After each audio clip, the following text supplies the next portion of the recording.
Do it. All right, I stutter already right out the gate. Yeah, there you go. Right. Hello, ladies and gentlemen. Welcome back to the Monoxide Podcast. I'm your host, Harris, a.k.a. Monoxide, man of many automotive aspirations, and I'm here with my lovely co-host. Yeah, this is Dan with Gun It Garage, and we are here to bring you Beyond the Meat. That was a short sip. Yeah, Sorry. I was trying to figure out. We're still working the kinks out on that one, right? Or I don't know how long to drag it out or not. I'm completely... Oh, we got a little dyno run in the background. Sorry to the listeners. But actually, no. It's part of production value. Yeah, that adds to it. I think so. It's the authenticity. There's some people that are like, you should edit it out of there forever. I'm like, nah, I think it's part of production value. But nonetheless, as Dan said, we like to go beyond the meat. We like to bring on, whether it's local or national level enthusiasts, to just kind of talk cars, talk shop, and go from there. Also, I'd love to see if people can guess what's on the dyno today. It's a very fun car. I've driven it before. But nonetheless, today we got... Do you go by Charlie or Charles? Charlie, yeah, you with the mustache, it has to be Charlie. It's got to be Charlie. Yeah. Well, we got Charlie Mayne. You're quite a bit of a name in the car community, which is really funny because like I've been hearing about you for I want to say at least 2 years. Okay. But I had no idea who the hell you were. Yeah. And everybody's like, "Oh man, you gotta meet Charlie. You gotta meet Charlie." So then I think you commented on my post or something. And then it was just off to the races. So obviously I wanted to get you on the podcast. You've built a hell of a following over, with your career at Map Performance and whatever else you've done. So let's just kick it off. Tell us a little bit about yourself and we'll go from there. Yeah, well, thanks for having me on. First off, I haven't been on somebody else's podcast, as I was saying, and I'm not even really sure which mic or camera I'm supposed to look at. Or just you guys. But no, I appreciate you guys having me on. I'm Charlie. I feel like the intro you did is way better than the one I would have given myself. For lack of a better term, I'm just somebody who landed in the industry. I've always loved cars, and I've been fortunate enough to be brought on to a lot of cool projects, get to meet a lot of cool people, and have fun with a lot of cool cars, but they are all far cooler than I am individually. So it's really cool to be on here, and it's really cool to at least share some of that. I don't know, where you guys want to lead with it first, but I'm here to tell it all, I guess. Well, first of all, what did you bring today? I'm just curious. So today I drove my EP3 Honda Civic SI. It's a car that's, like all of them, a work in progress. Yeah. It's a daily driver for me, but also it's a car that I've kind of put miscellaneous parts on to do a lot of lap times and things like that, just to get more comfortable on track with. I've had the pleasure of being able to track a lot of cars that I didn't own, and now that I've got cars of my own that I'm bringing on the track more often, I wanted something that wasn't going to break a lot. Right. So I've kept the power pretty bone stock, but I've done all the suspension modifications and threw a set of SR4 Recaros in there. Custom coilovers from Toge Factory. They're a set of the Reinhardt R1s. So nicer daily driver / weekend warrior track car setup that's comfortable but still capable. So for me, that and a nice set of tires are kind of the way to go for the daily. So right out the gate, are you a bit of a Honda guy or a little bit of everything? A little bit of everything. I really do love Hondas just for the simplicity and the ease of just, again, being able to throw some suspension parts on there and go have a ton of fun out on the track without it hurting the wallet a lot. But I also recently acquired an Evo 10. Nice. Before that, I've had BMWs, Volkswagens, all sorts of different stuff. So I've been a bit of a whore when it comes to hopping from make and model to make and model and different automotive groups, but been able to jump around and try it all out and figure out what I like, and I keep for some reason coming back to Hondas. So, fun fact, the Evo 10 was designed by my people. Oh, yeah. Yeah, it was designed by Bosnian. I have to say it. I always have to bring it up. So, we've done great. So then, are those the only two you have currently then? Currently, yeah. So I own the EP3 and that. My girlfriend's got a not very super exciting Equinox, but we drive that around all the time too with the kids. That's one of the worst vehicles I've ever owned. Yeah. No offense. We're getting her into a Pilot pretty soon, I believe, so that'll be a little bit better. But, they've got their problems too. Yeah. That's freaking rowdy. We hated what was it? The ATS? No, it wasn't the ATS. It was the Cadillac... Yeah, SUV. Hopefully my in-laws aren't listening to this podcast, and thank you very much if you are for letting us borrow your vehicle for the trip down to PRI. But the Cadillac, whatever the stupid one you see every person in the mid-size crossover or whatever, the standard 3.6, dual overhead cam motor in it that is supposed to be kind of a grenade from what I've heard. But yeah, just a lot of really stupid features that we weren't a fan of. And that was Dan's GM rant segment. Yeah. He's a Ford guy, so he has to all the time. Yeah, you gotta get on him a little bit. Yeah.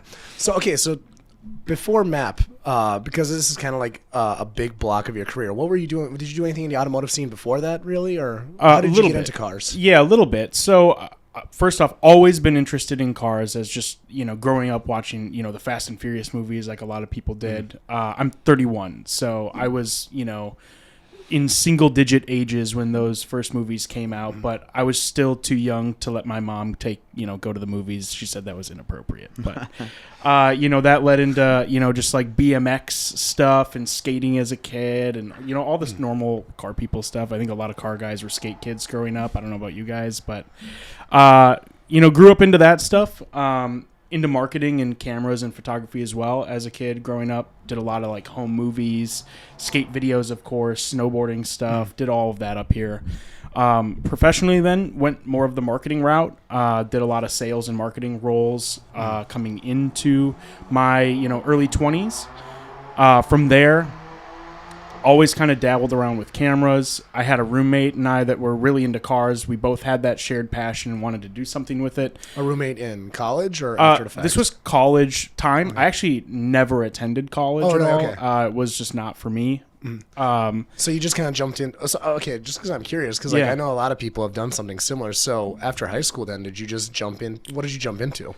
So I actually didn't really know what I wanted to do after college. As soon as I graduated, I moved out to live in New York for a little bit. I actually ended up graduating out of Ellsworth, Wisconsin. So really small town. Fun fact, it's where they make cheese curds. So know a lot about that. Very passionate about my cheese and beer, just like most Wisconsin people I'm a fellow are. Hudson guy myself. I see that's where you are now. Yep. Okay. Yep. So, did a lot of just jumping straight into it type of thing. So did the New York stuff for a little bit. Didn't last there very long. Blew through all of my savings very fast because it's a very expensive place to live. Like New York, like the city? Yep. Yeah, I lived in Harlem for a bit. Oh, okay. Didn't make it more than 2 or 3 months, I don't think. So quickly moved back and crashed with my parents for, I want to say, 2 or 3 weeks. And then one of my good friends had an extra futon in his dorm room out at UW Milwaukee. And so I just moved out there and lived in his dorm, like under the radar type of thing. Just had no idea what I was doing. Worked in a lot of restaurants, did a lot of the marketing stuff. Like at that time, it was like, who can come on and upload stuff to Craigslist for us? It was like, that was marketing, And what kind of companies were you doing marketing for? Anybody. So It didn't matter if you owned a mattress company or if you owned a restaurant or anything. I would just go jump on and do various marketing roles. So it was, a lot of honestly what I ended up doing at MAP was just show up, wear as many different hats as you can, and, patch everything together. Kind of be the glue that connects all of the business to marketing. And it's crazy. So many different companies have that role to this day where it's like you're a marketing guy, but you're 8 million different people at the exact same time. So I did that for a bit. Really loved the restaurant stuff, though, so I leaned into that quite a bit more for the day job. But again, at this time, I had moved out of the dorms then, got a house with some friends that were attending college, and I was just staying there working. Together, we started a clothing company that we were doing screen printing for various bands or companies as well. We had been renting the old South Milwaukee DMV, so that they like moved out, and so we were renting that building as like a screen print shop. And we started a clothing brand that was kind of like into cars, was kind of the thing, and we called it lifestyle clothing. And we would attend a bunch of car shows, and we had all our friends with these cool stickers that we made on their cars. And that was kind of the involvement. That was like, to me, at least in my knowledge at that time, this is 2012. That's what I was thinking. Yeah, it's like 2012, maybe 2013 at the time. And, realistically, we were just bopping around doing car things. And to my knowledge, that was being involved in the industry, or as much involvement as you could have in the Midwest at the time. I always thought if I wanted to have a job there, I'd have to live like in Japan with these cool JDM brands or somewhere in California. And neither of which just seemed super feasible for me because I couldn't imagine making enough money off of car stuff to make a living. So stayed in the sales industry, went on to end up selling gym memberships out there in Milwaukee, got into the fitness stuff, was a personal trainer for a bit, and eventually just kind of found my way back to the marketing aspect of it through doing the email marketing for the gym chains. Loved it. Leaned into it a lot more as I found success, did the stuff everybody does in like 2013, 14, which was, study anything and everything Gary Vee had ever said. And, sign up for the Ty Lopez class, like sign up for all the things that say I'm a marketing expert. And so, without the college education, I was ready to hand anybody who had a course my money. I was taking every course, every, bullshit thing that there was out there I'd sign up for. And, eventually, the early days of courses, man. I mean, it was like, okay, this is a $900 course, and it seems so worthwhile. Like, no one else was speaking out on them being poor or like not necessarily adding a ton of value. So I think back then it made more sense because like it wasn't so saturated. Like everybody and their mother has a course now, but back then you probably could have got something from a Ty Lopez course. Well, and I did. I didn't have real professional training on it, and so anybody who could show you how to like run XYZ play that they understood was connecting a ton of dots that didn't otherwise even exist. I mean, I don't know for a fact, but even if you were to sit and look at different college courses at the time, it was like they weren't teaching you about, Facebook ads and, audience maturity and, all these different things that you learn through marketing that like trial and error, really. So again, I dove deep into the courses while working at the gym enough to, be able to convince a handful of people that they should give me money to do marketing for them on the side. Took that money, invested in professional equipment to shoot the ads for them as well, because none of them had good creative either. So I had cameras previously, but nothing that I felt would live up to the task of doing this for a real business. You convince yourself you need to invest thousands of dollars and stuff to be able to do it. And so I ended up leaning into that a lot, and enough to where I could leave my job at the gym. At this time, I had just had my daughter, who's now like 5 or she's almost 6. And so 6 years ago, kind of really took that leap. So business is running at this point in time. I don't have a day job per se. And that lasted for about 3 years before I got to MAP, which is, now I've been there just about 4 years in January. So around 2018 you ended up at MAP? Yeah, actually 2020 I started at MAP. Okay. January 13th was my start date at MAP in 2020. And I actually ended up with the connection there because a client of mine owned construction company out in Hastings where like they'd let you rent their construction equipment and kind of mess around. He was like on Shark Tank and all that. Oh, I see. They do the bulldozers and stuff like that. Yep, I've seen that. Yeah, and it's called Extreme Sandbox if you're interested in checking it out. I was making videos for them. And he was working out with the guy who owned MA Performance at the time. And he had mentioned they were looking for media guys, and I was like, well, shit, I'm a media guy. They want to hire me as a contractor, or is this just an open job? He goes, I don't know, but I'll connect you with the guy and you can see where it goes. And this was just before Thanksgiving of 2019, December 2019. Then I finally get in contact with Dan, who was the manager of the marketing department there at the time. He was, I believe, the VP of sales and marketing there. He ended up letting me in, basically, was kind of how it was, but I had to close up my job, my company, because it was going to be too much work for me to manage everything else. So I just said, hey, give me till, second week of January. I can transition all my clients out from working with me and, patch them through to other people to do a good handoff.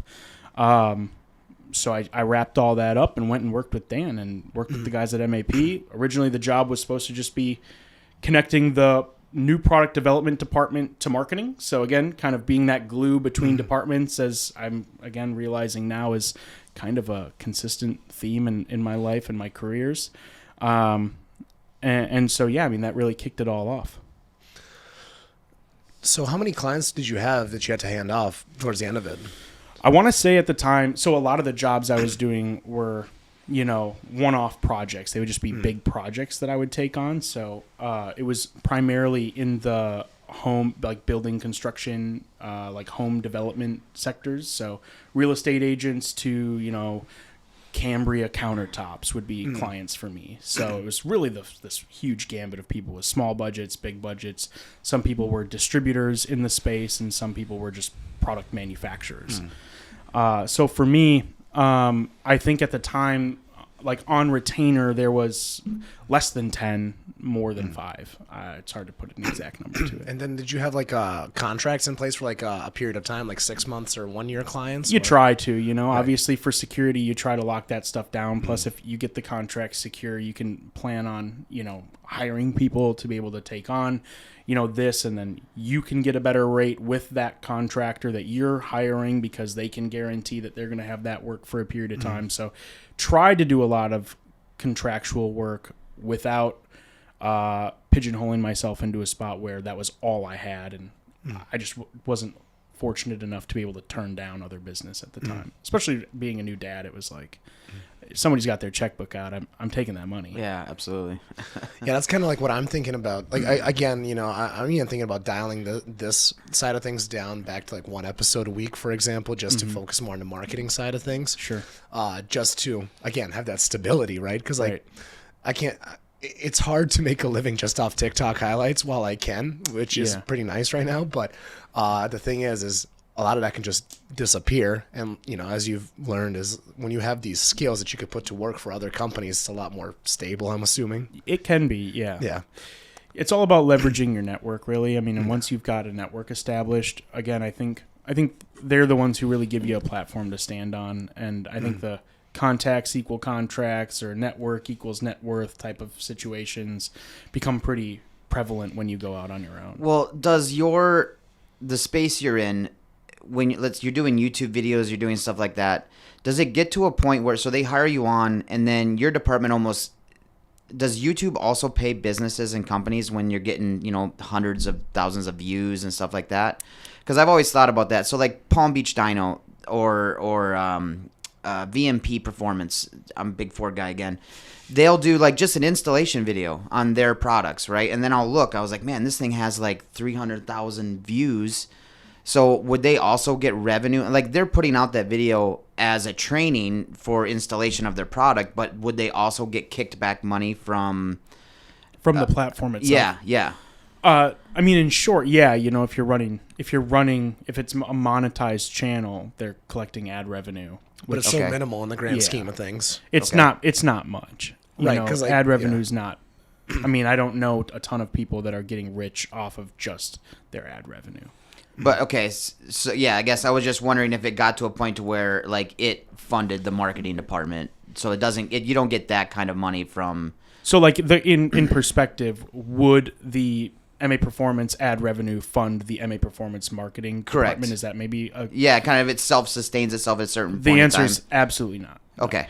Yeah, not at all. Okay. That's a nice way of saying his salary was fucking massive. Not at all. YouTube revenue is shit. Yeah. Is maybe the better way to put it. I've heard it's dropped quite a bit too. Like we had Motion Auto TV on maybe like 10 episodes ago, and he was saying like, yeah, it's a fraction of what it used to be. So as someone who's not monetized on YouTube yet, I'm like, oh yikes.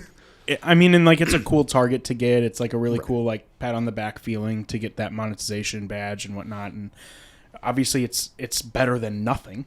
Right. So it's not that low, but it's just not enough to sustain a full-time income. Well, even like you said, a department, right? It's just never going to happen. Even just for an individual, it's not enough. I mean, I wouldn't be able to pay my bills off of the 100,000 subscriber channel that we've got at Man. Right, unless you're at like a Mr. Beast level where then things are obviously a little insane. But you can dial it back a little more than the Mr. Beast level, but like we don't have to go to that full extreme. Yeah, I mean, I'd say for most people, especially, different YouTubers that I know, I mean, their main income is not from YouTube. Okay. It probably starts out that way, but very quickly becomes other stuff. Okay. Well, you want to diversify ultimately. Like that's you leverage again your network. You have this network of 100,000 subscribers. A social network, right? Yeah, exactly.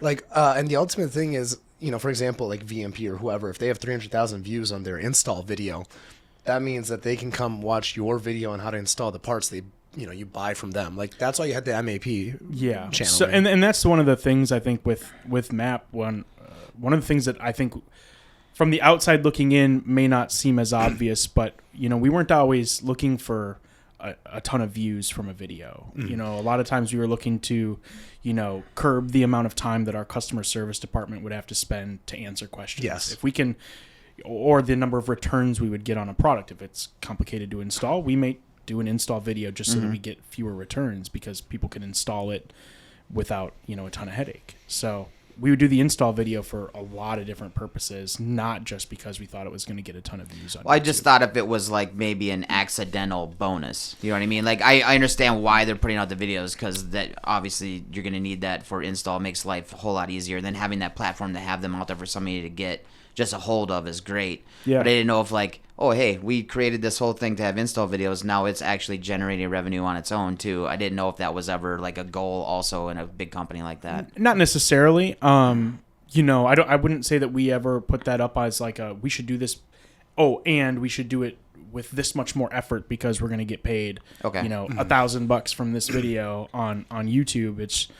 And it wasn't accidental. We obviously knew it was going to happen, but it was mainly because that's the easiest place that we could send a customer to go reference this piece of knowledge. Absolutely, it's kind of like a support page almost. Right. That's exact. For example, like my car, the previous owner had a YouTube channel of installing everything on the car. So if I ever do need to go service my car, I have this full catalog of everything I need to do. Exactly, which is freaking awesome. Shout out to Kyle. I don't even know if he listens to this podcast. I gotta get his ass on here, but it's just awesome to have that. But I'm just curious. Have you ever read the book They Ask You Answer? No, I haven't. So it's basically explaining like what you did, right? Yeah. It's like if somebody has think of it this way. Like when you're about to make a large investment, like you're trying to buy a car that's like, $50,000, $100,000, whatever, you're going to do a shit ton of research on that car, right? Yeah, like you're going to look at the mods you want to do to the car. How difficult is? Yes. Do I have to pay for an install shop to go and install that stuff for me, or could I do it in my garage? Exactly. It's a whole buyer's journey. Like you're going through this list of things like, okay, what are some failure points? Like, is this going to blow up? What years not to buy? Especially if it's an older car. And then you start looking at mods like, oh, I want to go to Real Street. I'm going to Google everything they have. Yep. And so it's this whole buyer's journey. And it's like, if they're not going to get the question, they want to get the question answered. It doesn't matter from who, but wouldn't that question best be answered by the company that's creating the parts?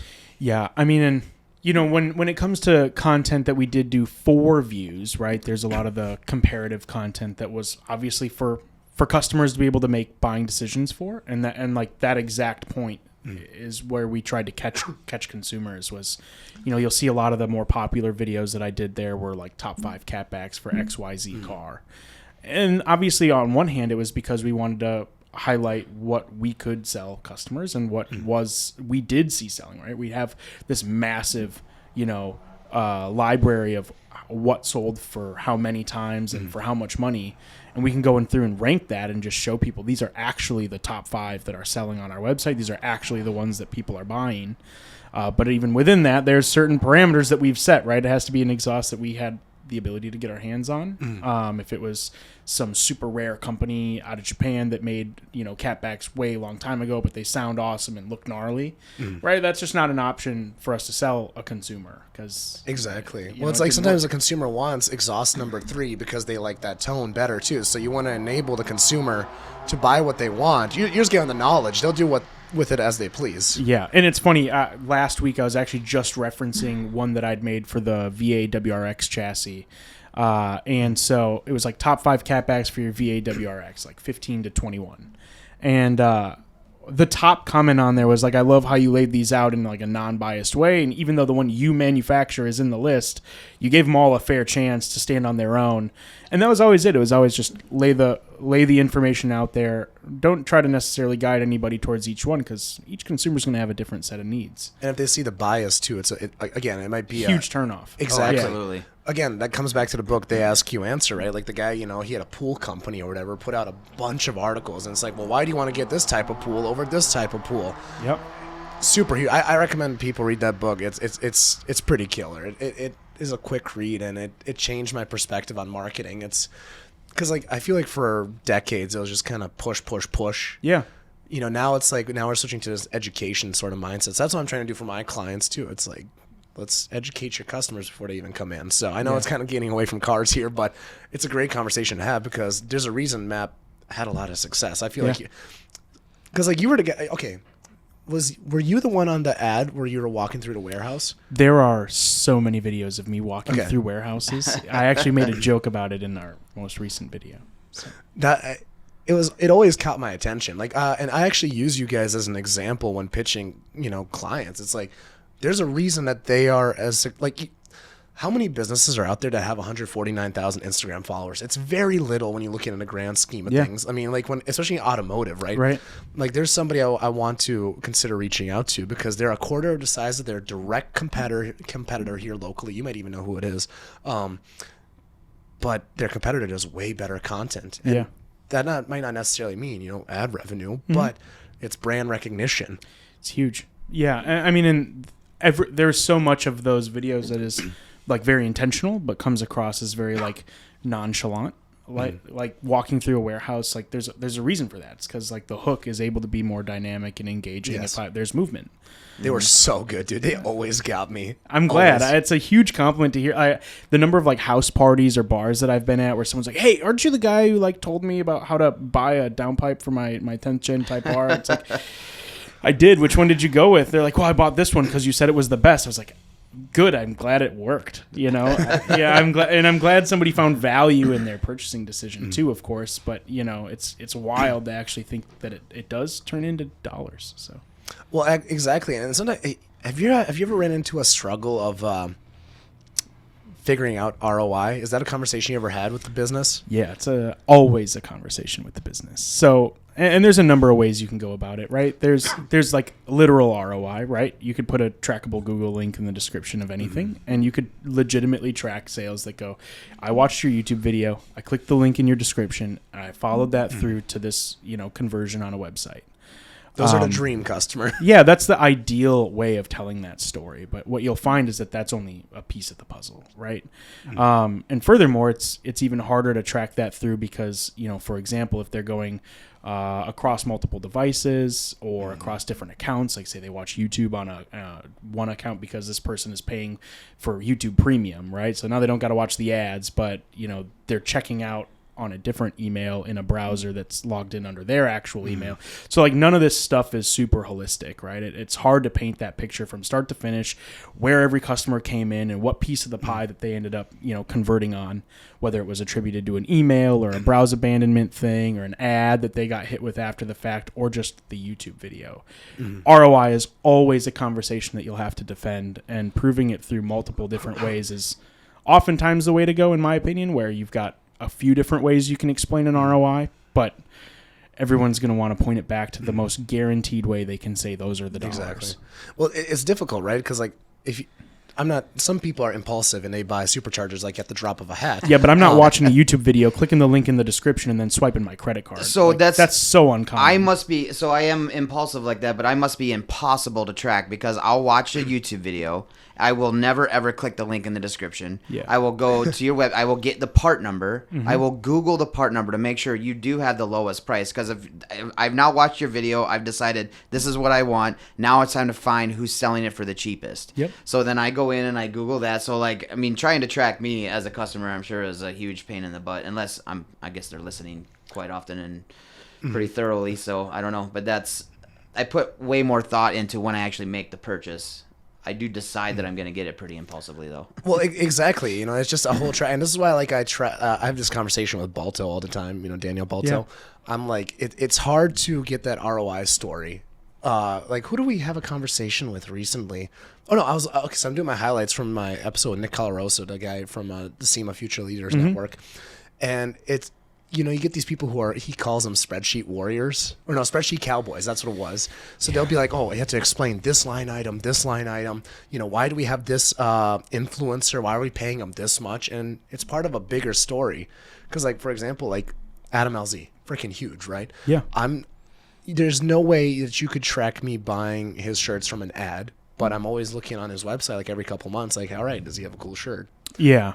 I mean, and the crazy thing is to a degree, you actually can prove a lot of that stuff back, right? There's a term called earned media value, if you're familiar with that, or an EMV. Nope. So, teach me a thing or two now. It's pretty complicated, but a lot of people are going to ask you, like, because everybody's pitching exposure these days on some of the bigger YouTube stuff, right? They're going to put it up on their channel, and all they need to present is, the average number of views they get, the number of subscribers they have, and across these different channels, it's those two stats. Some brands, they're going to look at engagement rates. If they know what they're doing, they're going to do their own homework to pull some of that data through something like a Sprout Social or anything along those lines. But furthermore, there's something called an earned media value. And one of these things is basically taking it and calculating it back to the value of a view, which is pretty hard. And some of it can get pretty gray. But between the literal trackable conversions that you get and an earned media value score, you can come up with something that is generally in the ballpark of what this piece of content should be worth to you as a company. So for us, it may be, looking at, for example, say we wanted to be a sponsor of Grid Life, and they have this price. Let's just say it's $20,000. I have to figure out how to calculate that back to a positive ROI if I want to spend the money there for the most part, right? Otherwise, it's going to be $20,000 into an abyss that no one's going to really be able to tell whether or not that worked. So the way that you would do that is go and calculate all the different, social channels and places and content that you'll get noticed in from them. And then you'll go and calculate all the different pieces of content you're going to make. And so, for example, if I know that, it's going to be, let's say I'm going to do 10 YouTube videos on these event attendances across the course of the season. I'm going to make, each event is going to have 1 to 2 highlight reels or, vertical videos that I'm going to produce to help promote it. Out of that, it's going to turn into content for some ads here and there. Any outlet you're going to get of content from that exercise. And you'll plug it into this calculator. And from there, you're going to go and rate the likelihood that that's going to convert into somebody visiting your website. So, for example, on a live stream, me having my logo on the Grid Life live stream is going to get millions of views. But of those millions of views, there might be like 30 people who notice MA Performance and then decide to go check out our website. Now, if we've got there's tons of variables. Like if we've got a car that we sponsored also in the GLTC series that happens to win, right? Like that's going to change that conversion rate a lot more. But that's hard to predict. Right. So from there, you've got all these different scores of, this many views from this place and the affinity or likelihood that they're going to actually go and visit your website. And from there, the conversion rate is based loosely on a lot of the conversion rate statistics you would already have on historical data. So it might be, we know that when we go live and bring people to the website, we can see that uplift in traffic, and that converts at X%. We're going to take that and apply a slightly watered down version of it to someone coming from someone else's live stream that's a completely new customer of ours and putting that into our funnel. But we also know the value of the traffic. And so you got to be able to have those conversations with different brands and be able to calculate it back. And so it's pretty complicated. There's a lot of work that goes into proving those things out. And oftentimes it's an exercise you would really only do on things that you're going to spend enough money to warrant that amount of effort, because it could be a day or two of work of just crunching numbers. It's a lot of sometimes I'm curious. So do you try to do one like big exercise like that at a time, or sometimes do you have multiple things going on at once? So for the most part, the way that we always tried to do it was that we would know a budget and a number of exercises that or a number of big spends we were going to plan on doing. So like, let's say that might boil down to something like a quarterly budget.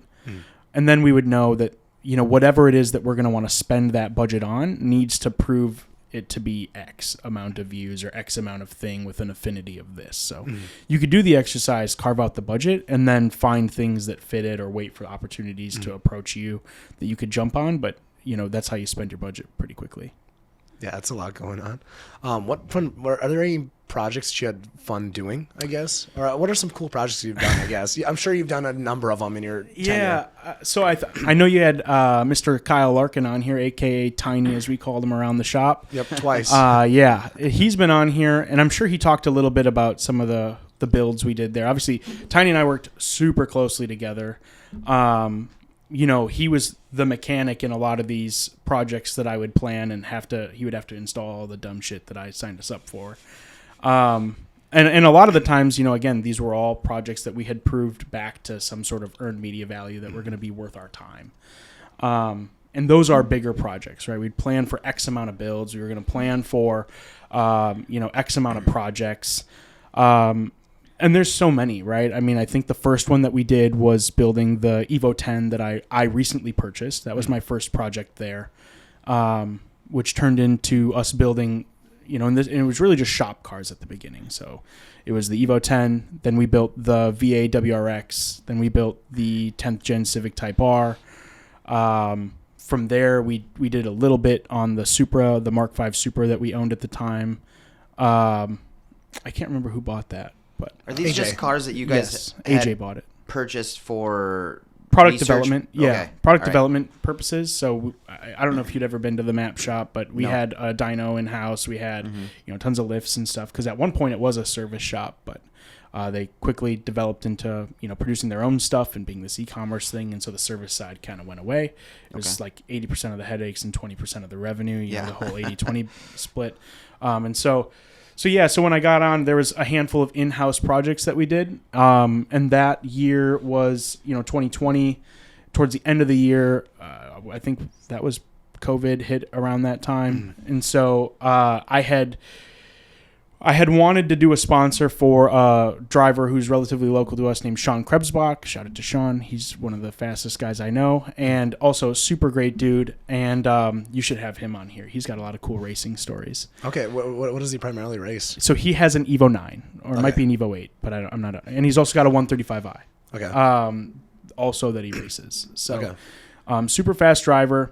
And, obviously right platform for MA Performance with the Evo that he wanted to be on. At the time, he was racing it in time attack stuff.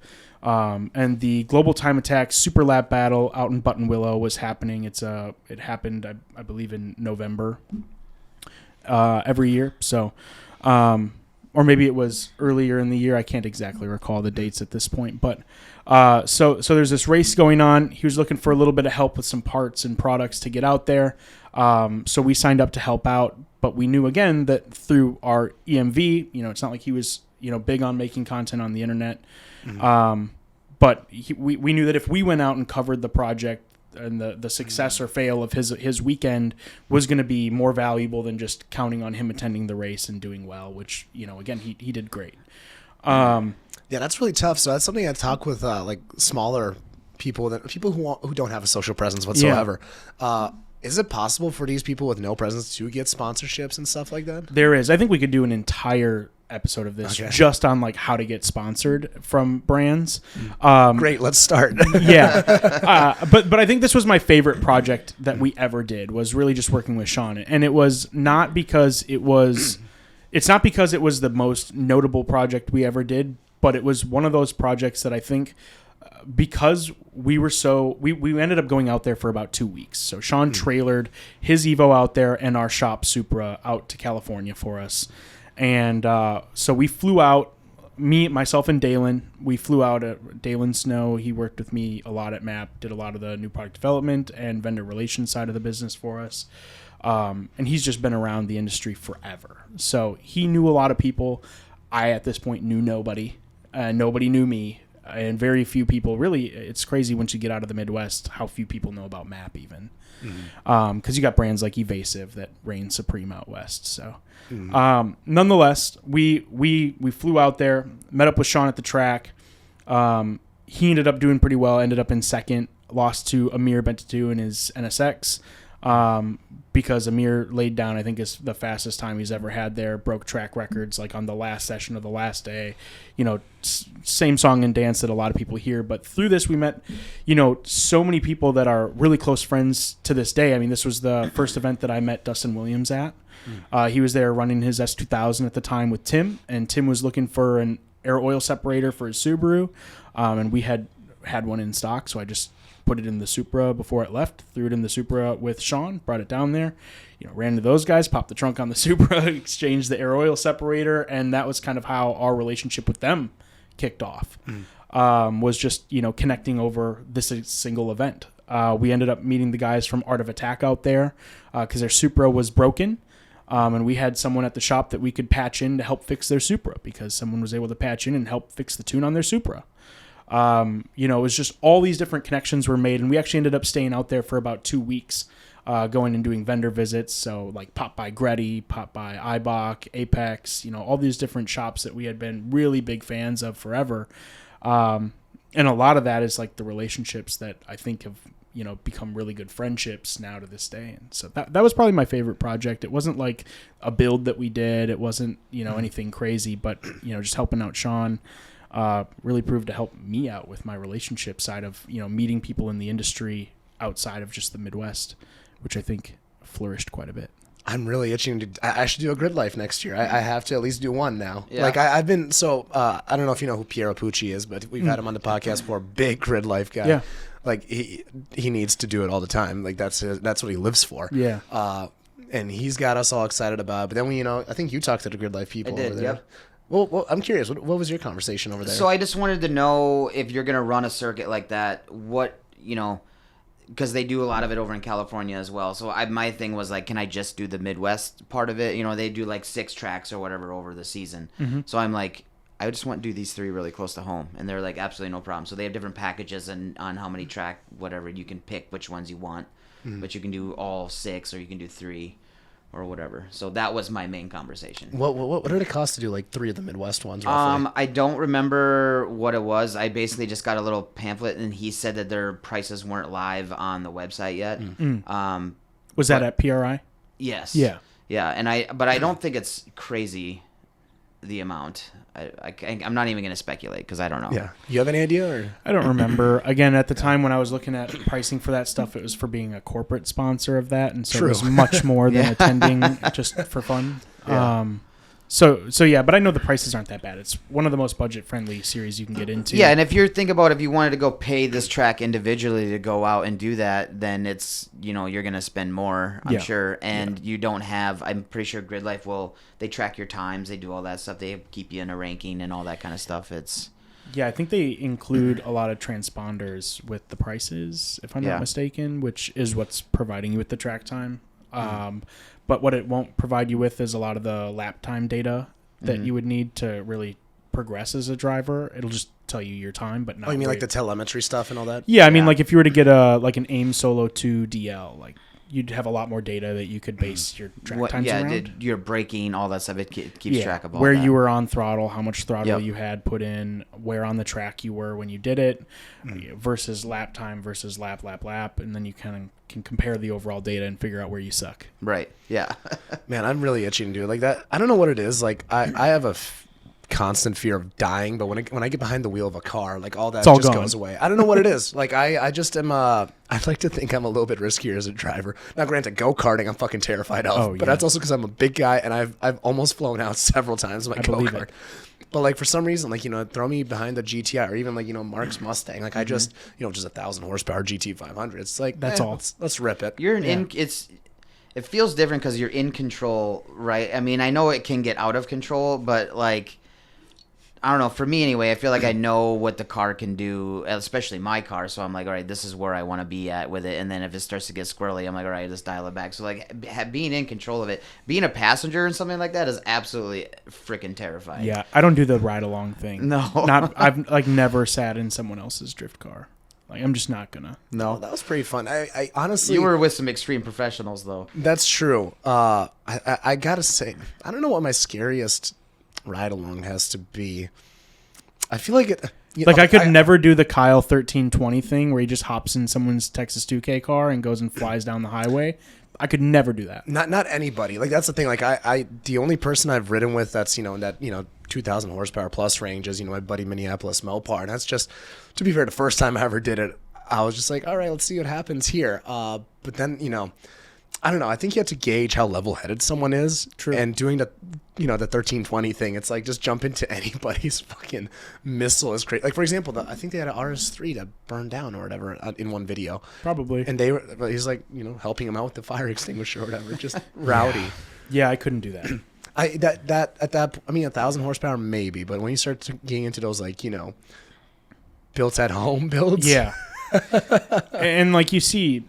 Especially for me, at least, I wasn't as privy to as much motorsport knowledge as everybody was at MA Performance when I started there. I mean, and I still wouldn't say that I'm even scratching the surface in comparison to what a lot of these guys know. I mean, everybody's an expert in their own respective field that they're working at there. And, for them, it's like they can walk in and diagnose XYZ thing, and it's like laughable how someone could believe this to actually work, right? And, we'd work on some influencer builds that would come through the doors, and it's like amazing that this thing didn't burn to the ground before you got there. I mean, someone's life was seriously in danger because a fuel pressure regulator was installed with zip ties and like left to just run loose, something along those lines. It's just, you don't mess with the fueling side. That's professionals touch that only, please, unless you know what you're doing. Yeah, I did. When I upgraded my fuel system, the very first thing I purchased, other than the fuel system, was a fire extinguisher. That went in the car immediately, just for that. I did install it myself, but I did not use zip ties. At least I did in the appropriate places. But yeah, that's kind of like, I know we got on a marketing tangent earlier or whatever, but if you're interested in the automotive industry and you're not a guy who wrenches on stuff or gal, and you just like cool cars, like there's places for you in this industry. Absolutely. I mean, even if you're at MAP answering the phone, selling parts to people, like there's, it's still better than your worst day at like, say, Anderson Windows answering customer service calls. Exactly. Like, unless they're getting paid significantly more money, but that's maybe I know for a fact they aren't. But I mean, there's so many different things that you could find a home doing in the industry. It's kind of just become an expert at what you do, and then find someone who's hiring that.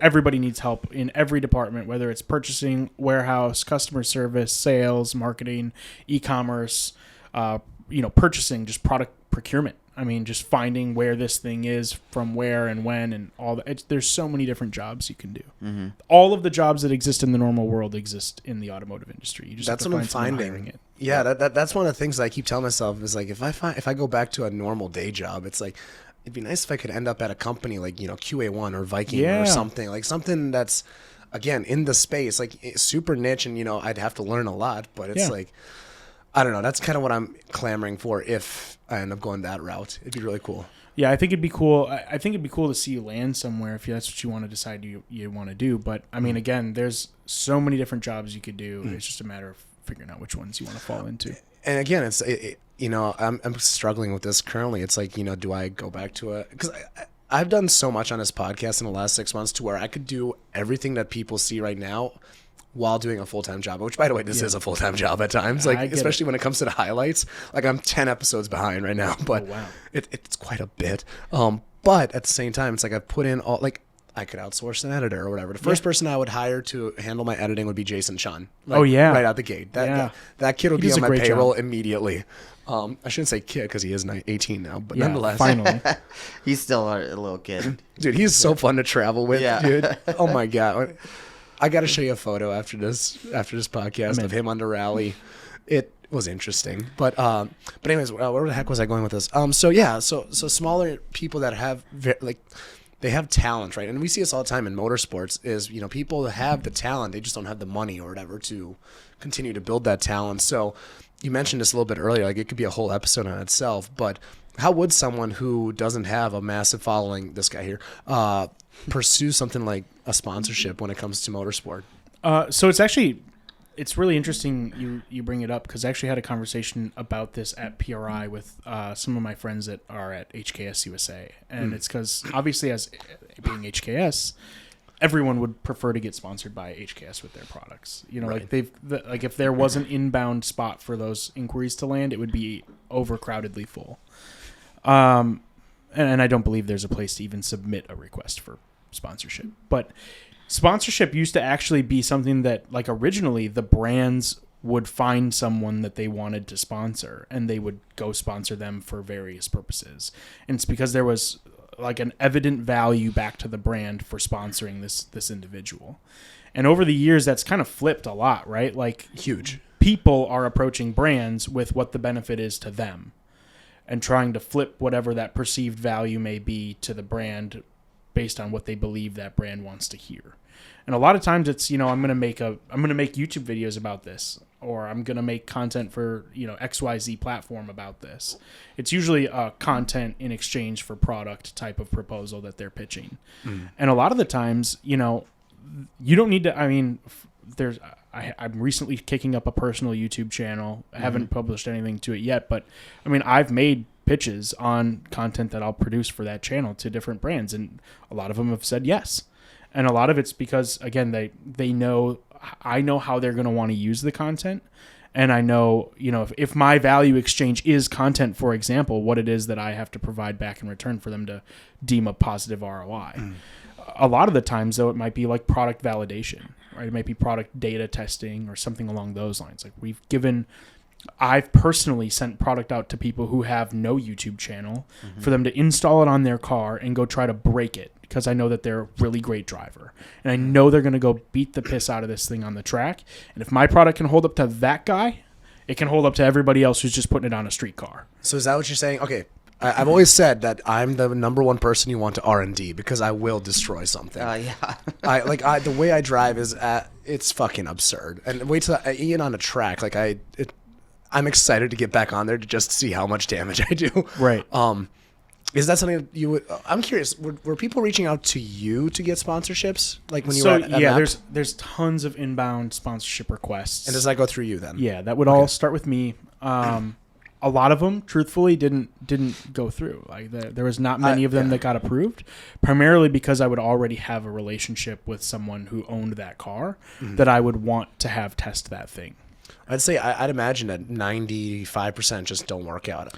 Yeah, it's primarily due to, and unfortunately, in a lot of ways, it's like the proposal didn't catch my eye. There's 13 of them I've got to go through every single morning in my inbox, and so that's a lot of time on your. Yeah, just and it's a quick quick read it. I'd have a canned response if it was going to be a no-go, to be honest. But they all individually got my attention. I would look through each of them myself. It wasn't ever somebody else that I'd pass it off to. But a lot of the times, again, it just wouldn't work out because the proposal, what didn't catch my eye, the value exchange didn't seem appropriate. Again, if it was only going to be beneficial because they've got followers, there weren't enough. But it's not like there was a set number that I would expect somebody to have. It was a gut feeling, probably. Yeah, it was really like that. And some people with really small budding channels would, approach us with, hey, I just bought this camera and I just bought this car to make content with, and now I can't afford the parts. Can you at least help me out? And sponsorship may not always be free product in exchange for promotion. It might be a discount on products in exchange for promotion. And a lot of times that's how you open the gate, right? That's how you start out. Is, I'd like to make some videos showcasing sound clips of this exhaust on my car, whatever you own. And, if you can record a really great video of you, driving through an ASMR video of you driving through some cool windy roads and the startup and the rev ranges and a launch and XY, that's something that you can provide in value to them that would take their internal teams a day and a half to do and edit and all that. But if you're going to, cut it up and provide the value back to them, there may be an exchange there that, if you're willing to give them the product and your version of it looks good enough for them to want to host on their own stuff, providing them content to post on their own channel might be more valuable than you making content to post on yours. Right. That's pretty big. Okay. And if you, even like you said, at a discount, if you gave them something at cost, even for them, they give you a little bit, then, that's not really... It's way less risky. Right. And when I've only got XYZ budget... And you got to keep in mind, it's not because your proposal might not have been good enough, right? You may have had a good enough proposal, but I'm stack ranking it against proposals from people with 1 million followers, right? Or 500 or whatever they're at. They're already also in my inbox, and so yours just doesn't even hold a candle to theirs, unless again there's a value in exchange for me as a brand that makes sense, right? Because you ultimately, again, MAP is a really large company. I shouldn't say really large, but a sizable company. Yeah, they did pretty good. So you have you had a lot of people reaching out to you. So I'm just curious. And I had one of my buddies actually help me out. He showed me an example of what his proposals were. And they were honestly, he doesn't give himself enough credit, but they were pretty freaking sweet because he said that when people would reach out to these companies, it would just be a basic Word document. Yeah. Were those the ones that typically got shoved to the side or not really? Most of them would just come as an email. There was no time and effort put into hey, the packaging. what's up? This is me. It's like, hey, this is me. I have a WRX. Can I get a catback? Really, that simple sometimes. Sometimes, but obviously, like they're doing that to everybody. They're going to reach out to anyone and everyone, and somebody might say, yeah, probably. Right. I would hope not, because that's terrible. But and that's why I think a lot of brands end up with a bad taste in their mouth about sponsorship, is because they give into a guy like that, and then it doesn't work out. Exactly. But yeah, I mean, so the Word document, it's not. There's nothing against that. I mean, obviously, maybe convert it into like a PDF before you send it off. But like, send over a PDF. It's a 1 to 2 sheet thing that can quickly explain what parts you're looking for. Where a lot of people fail is they just tell you what they're looking for and what their car is and what the build's going to be, but they don't explain to you what's the exchange. Like, an exchange is two things trading places. It's not me giving you stuff with a black hole around it, right? So they don't set enough parameters around the deliverables, and really what the value is in exchange for another brand. Because without that, there's no way for me to plug it into my calculator and tell me what that's worth. So then, for example, this one was like a pitch deck, like literally like a PowerPoint, like and those are much better than a Word document. And there's a lot of big name YouTubers that do the pitch deck, like Google slide deck that's converted into a series of PDFs. Well, if you put that production value into your pitch, then you're going to be like, okay, they probably put the same production value into their channel or whatever else they're doing. And the nice thing is as someone who's going to put that together, you really only need to do it once. Correct. And then make minor adjustments as you reach out to various people. That's what it seemed like. And again, this person had some serious success. So like that's why. And I've been talking to a number of people, and I'm not going to disclose what it was. You can tell me off this. I don't even know if I'll go that far. All right, I made a promise. I like to say I stick to my promises. All right, good to know. Yeah. So, and for example, I always say this: like, people should always confide in me, like what they got coming on their build or their car, because until after the fact, till I get permission to disclose it, I'm keeping that shit under wraps. That's good to know. I mean, again, there's a lot of, being in the automotive industry, you talk to a lot of, YouTubers that are planning their cars, and, they've given me the trust to plan it with me. I'll use Dustin Williams as an example. I think from the day I met Dustin at the track, I partnered with him on every single build up until now. And so every single build he ever did had at least something from me. And, he would reach out to me before he even got the car. A lot of the times it's like, hey, sends me a picture. I'm picking this up tomorrow. It's like, sweet, let's have a conversation about what your plans are with it and where we can help. Exactly. And it's like, I can't go into, it'd be cool if I just probably wouldn't be cool, I'll put it that way. I could probably get some attention on the internet if I were to disclose that information and leak this plan of his. That's the short-term play. Yeah. But I couldn't give two shits less about leaking his info in exchange for another 100 followers. It just doesn't mean anything to me. And so, in that regard, you get a lot of people's trust, and if you break that trust, it's like you're out of the inner circle. Exactly. I mean, and that's become so valuable to me in these last couple of years. Again, hanging around, the people I've been around, the people that like to lay low. It's like, can I exploit this in the short term? Hell, I could make a few grand off of it right out the gate, But that long-term relationship is just so much more important to me. And it's just huge. You got to play the long game, or again, you're at some point just going to be a blip in the past. Yes. Yeah, that's huge. That's awesome. That gives me a lot more confidence with the things that I'm working on, because 2024 is going to be such a weird year for me, man. It's going to be a weird year for all of us. I think so. Have you been seeing the meme that's going around nobody's saying 2024 is going to be their year? Y'all learned, huh? Yeah. I feel like I do feel like I'm the one person. I'm not saying it, but I do feel like it's going to be a good year for me, just with a lot of change, but it's going to be a hard one too. Yeah, well, I don't know. Time is a construct, bro. That's just kind of how I see it. It's we'll just see what happens. For example, I never wait till January 1st to start a resolution. I'm just let's clean this up right now. Or start doing this right now. It's just a better way to live. Once you start looking at the calendars, whatever, it allows you to not write the whole year off. For example, a lot of people are like, oh man, it's September. The whole year sucked. Might as well just coast through the rest of this year. Just a waste of 3 months. Exactly. Yeah, no, so I'm trying to think where I want to take this, because that was a really good conversation. I really like that. Yeah. That's got me excited. I think, like I said, I think it's about, when you're reaching out for sponsorship, it's about understanding the value exchange. and if you can get that dialed in and know what it is exactly that you're providing in return, you don't need to have a ton of followers. And in a lot of cases, like the deals that I had done or the exchanges I had done that were the most beneficial to the company were ones with people who didn't have the largest followers. It was somebody with like 10,000 followers that reached out, but he's got 10,000 super niche down Honda customers or Honda enthusiasts following him on YouTube. And it's like, okay, if this guy says it's legit, they trust him and they believe him because he hasn't broken their trust either by promoting some bullshit. Yeah, they haven't sold out yet, right? So it's you might tend to believe them more than somebody else. Yeah. Yep. 100%. So would you say there's value in niching down? Like, for example, I got my cute little Volkswagen downstairs. Would you say, like, because I've thought about putting out a lot more content with that, especially, doing track stuff next year. Niching down would probably be the way to go.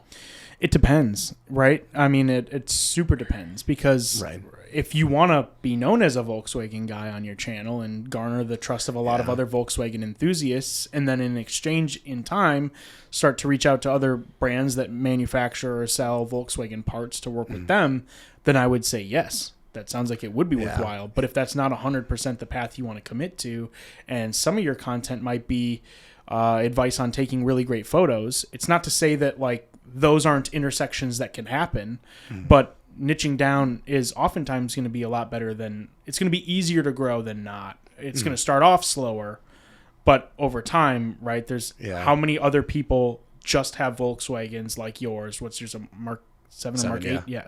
Mark 7 GTI. Who else owns a Mark 7 GTI that makes just Mark 7 GTI content that you watch? Right. Yeah, fair enough. Yeah. If there's not, it would suggest that there's potentially an opening in the marketplace for somebody like that.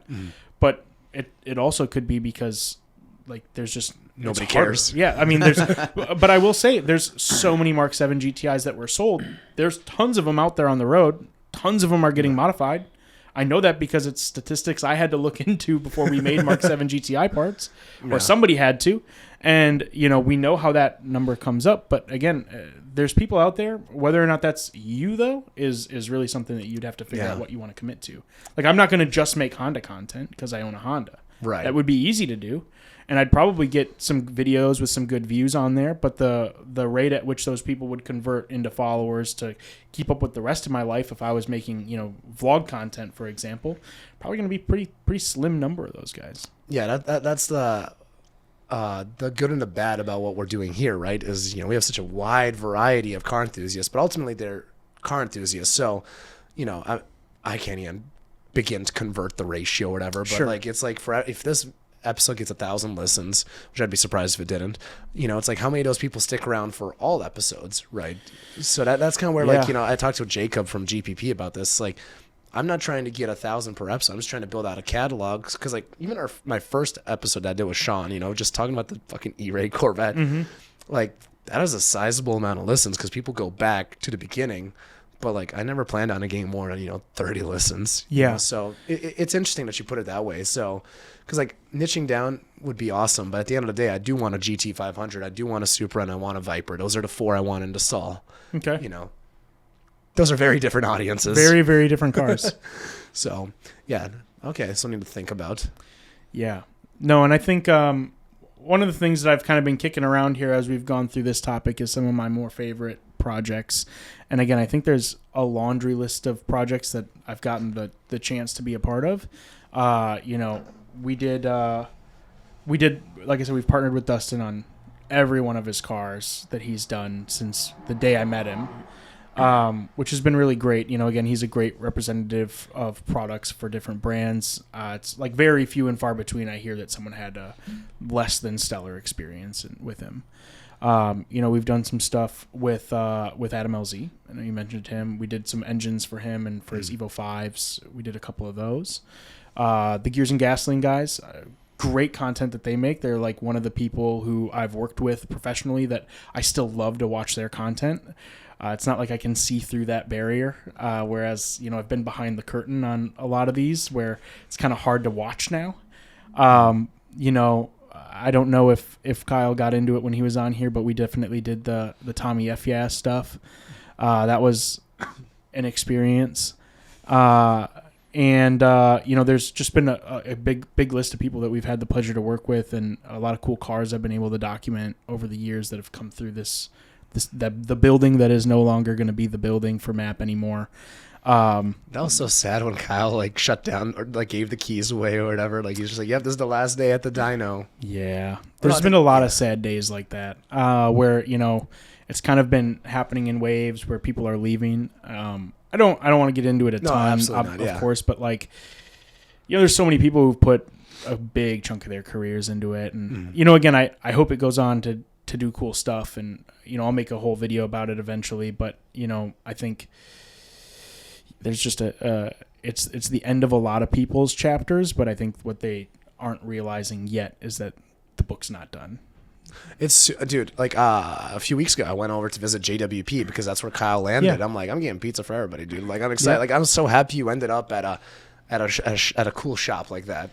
Yeah. Or for example, you got Brian downstairs here. It's granted, I'm not sure how long ago he left. It was a while ago. Yeah. But nonetheless, it's nice to see all this talent get spread out through our community now too. I mean, and there's a lot of people who are, getting offers from places across, the country, right? That are, an engine builder that's getting an offer from somewhere else, right? And it's the talent's not being lost.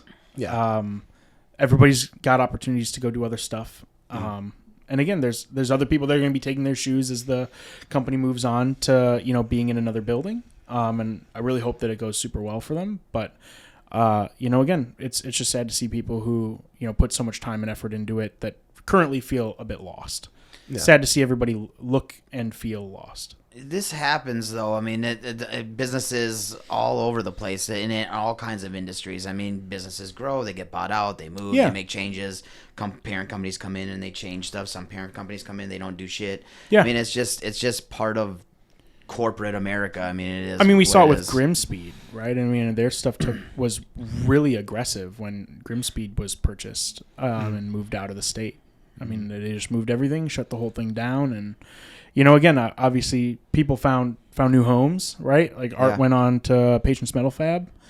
He's doing good work with those guys over there, and those guys are also great friends of ours. We hopefully get to do a lot more fun projects with them in 24. But there's a lot of cool stuff that everybody's kind of gone on to do, but it leaves these what feels like what was a Minnesota legacy gone. Right, it feels like Minnesota kind of got gutted of a lot of those bigger brands that grew from the 2010s to 2020s and are now kind of leaving. But there's a lot of people that are preserving it. People are finding new homes. People are not forgetting where they came from. Type of situation. It sparks off other things too. Sometimes you never know when another one is going to pop up. We actually ended up getting have you ever been to Grimspeed's old location? One time. So when you walk in, there was that half cut of an STI in the lobby. Yeah. Dalen and I bought that before because it was either going to get transferred over to their new location in Colorado or wherever the hell it is, or it was going to go to a dump. I was like, I can't let that happen. I'm going to take it. And at the time, we were going to put it up at MAP in our lobby, but that never ended up actually coming to fruition. Now, Dalen and I will have a new home for it in our new shop when that takes place. I was hoping you'd say apartment. Yeah, in our apartment together. Yeah, we'll just bring that half cut up there. So you just have a storage unit somewhere that it's sitting at right now, or what? It's currently still at MAP. Oh, is it? Okay. Still at MAP. They're not actually shutting the doors there till the end of February. Okay. So we got a little time to move out. I think I've got the Evo 10 I bought there. Dalen picked up the drag Civic Si, so the 10th gen car that Brian May actually worked on, and we at the time had the world record quarter mile for that car. That was a cool video too. It's a super cool video, and it's a super cool car. Actually, every time I've opened the door, I forget that there's not a passenger seat. It's been replaced by a NOS bottle. So that's pretty cool.